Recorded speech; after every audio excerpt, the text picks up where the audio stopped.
শয়তান মোল্লা কি ও চোর। সওগাত মোল্লা বলতে খারাপ লাগছে, সওগাত একটা ভালো নাম, ও শয়তান মোল্লা। আরে আইএসএফ না হলে কেউ ভোট দিতেই যাবে না, যাও, পরিষ্কার কথা। আরে মশা তো দূরের কথা, ওরা আইএসএফ ছুঁতেই পারবে না, ঠিক আছে। মানুষ অর্থাৎ জল টল রাস্তায় ছড়ানো হচ্ছে, মূলত কি? এটা জল না, এটা হচ্ছে গোলাপ পানি। কেন গোলাপ পানিটা ছড়ানো হচ্ছে? গোলাপ পানি ছড়ানো হচ্ছে গতকালকেরে আমাদের গ্রামে, এই যে মাঝরাট গ্রাম, ঠিক আছে। একটা শয়তান মোল্লা কি ও চোর। সওগাত মোল্লা বলতে খারাপ লাগছে, সওগাত একটা ভালো নাম, ও শয়তান মোল্লা, ঠিক আছে। ওটা হচ্ছে ক্যানিংয়ের শয়তান মোল্লা। শয়তান মোল্লারা বলছেন কি ভিত্তিতে? কি ভিত্তিতে?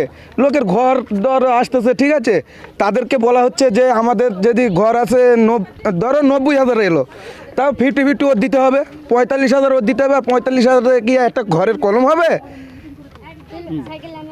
না হলে ঘর দেবে না। এই যে শওকত মোল্লাকে বলছেন, ভয় পাচ্ছেন না কিছু? কিছু ভয় পাবো? মরতে তো হবেই। আরে দুনিয়ায় এসে 2.5 দিন, বেশি দিন আসেনি, ঠিক আছে, নাই একদিন আগে মরবো।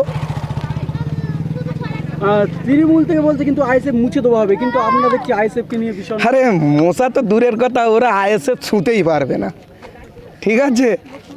আইএসএফ দেখতে পাচ্ছ না, এখানে একটা টিএমসির লোক দেখতে পাচ্ছ, শুধু আইএসএফ এর লোক কত এখানে লোক দাঁড়িয়ে আছে, ঠিক আছে।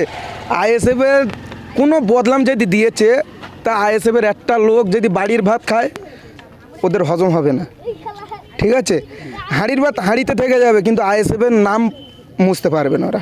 এই যে যাদবপুর লোকসভার মধ্যে একেবারে ভাঙড় বিধানসভা পড়ে, সেখানে একেবারে 4 লক্ষ বেশি ভোটার আছে এখানে। এই যে ভোটার আছে, সামনে লোকসভা যদি আইএসএফ প্রার্থী দেয়, কত ভোটে এখান থেকে লিড দেবে বলে মনে করছেন? আরে 4 লক্ষ ভোটারের মধ্যে ধরো 50,000টা চলে গেলে, বাদ বাকি সব নিয়ে নেবে তো আইএসএফ। আপনাদের কতটা কনফিডেন্স যে? আমাদের কি জানো, ওই 50,000ই বাদ দিলাম, আর বাদ বাকি সব নিয়ে নিলাম। এখন কিন্তু আইএসএফ এর প্রার্থী ঘোষণা হয়নি, তারপরে এত হুটকার। আরে আইএসএফ না হলে কেউ ভোট দিতেই যাবে না, যাও, পরিষ্কার কথা। হ্যাঁ, আইএসএফ না হলে আইএসএফ না যদি ভোট দিতে দেয়, ওরা যদি বলে যে ভোট হয়ে গেছে, আমরা বাড়ি বসে থাকবো, ভোটটা কি করে হবে? ওরা আমরা নিজে ইচ্ছায় ভোট দিতে যাবো, তারপর গিয়ে ভোট হবে। আমরা দেখেছিলাম সামান্য পঞ্চায়েত ভোট উপলক্ষ করে আইএসএফ কর্মীদের একাধিক কিন্তু টর্চার করা হয়েছে। এই সামনে লোকসভা ভোটে কি আপনারা সেই ভয় ভিত্তি বা কিছু? একদম কোনো ভয় নেই। আমি সেটা প্রথম কি বললাম, যে 2 দিন এসছি, 2.5 দিন, যে আমরা ভয় করে চলবো? ঠিক আছে, দাঁড়া, আমরা ভয় করে চলবো না। আমরা এসছি সত্যি কথা, সত্যর জন্য আর কি লড়াই করতে এসছি। এখানে যে মিথ্যে কথা বললে লড়াই করব, গাছজুয়ারি দেবো, সেসব নাই। দেখছেন কেউ গাছজুয়ারি কথা বলছে? সবাই কথা বলছে কি ওরা এসে মেরে যাক, কিন্তু আমরা মারতে যাবো না। ওরা কুকুর বলে কি আমরা কুকুর নাই। আইএসএফ থেকে কোনো উন্নয়ন করা হয়নি এখনো মূলত। আরে ভাই, শাসক তো ক্ষমতা আছে সব কিছু। এখন তো দেখতে পাচ্ছ যে ভাইজান তো নতুন এসছে না, তারা করে তাদের করছে, ওরা সরকারের সাথে সব ক্ষমতা ওরা আছে, ওরা তো করতে পারবে। আর ভাইজান তো সবে দলে এসছে, নতুন আসছে, আগে সব পেয়ে যাক, সব করবে।